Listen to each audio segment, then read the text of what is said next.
There's a lot of ways to strengthen your faith, and some of them depend on the person. When it comes to, if there's somebody who has doubts, that's one of the main things, right? If you're traveling on a boat, it doesn't matter how hard you paddle. If the boat's got a big hole in the bottom, you're not going anywhere, right? If you've got doubts, that's a huge hole in your boat. You got to fix those doubts. You've got to do the research, put in the time, ask people, make connections, do what you have to do to resolve them. You know, that's at least going to keep you floating above water. Other people, you know, again, it depends on their kind of makeup. Some people are super intellectual. They are more into the academic side of things.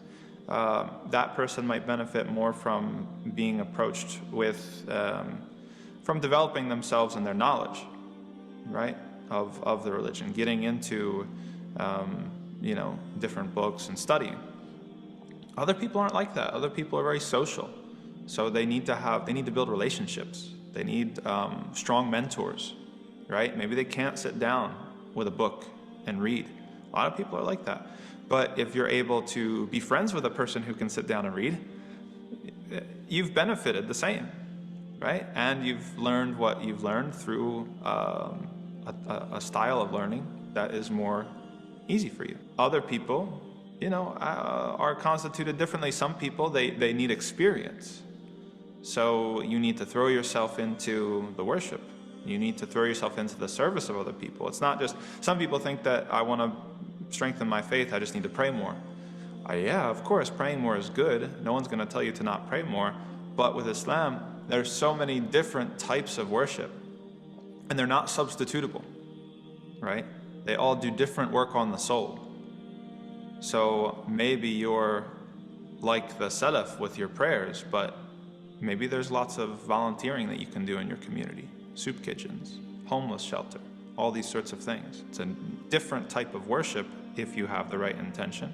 That's going to do a different type of work on your soul. Giving money, right? Or pushing yourself in charity. Or trying to even just apply your charity more intentionally instead of just throwing money at a cause.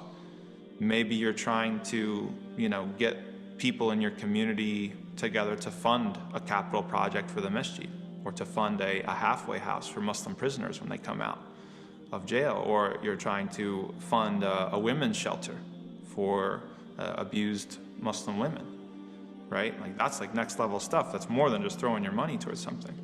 So people are different. So and everybody needs everything at the end of the day. It's not like you can just focus on one and never ever focus on the others, but it might make sense for people to start with something that's more familiar to them and something that kind of plays to their strengths until they're in a position where they can push themselves in different new ways.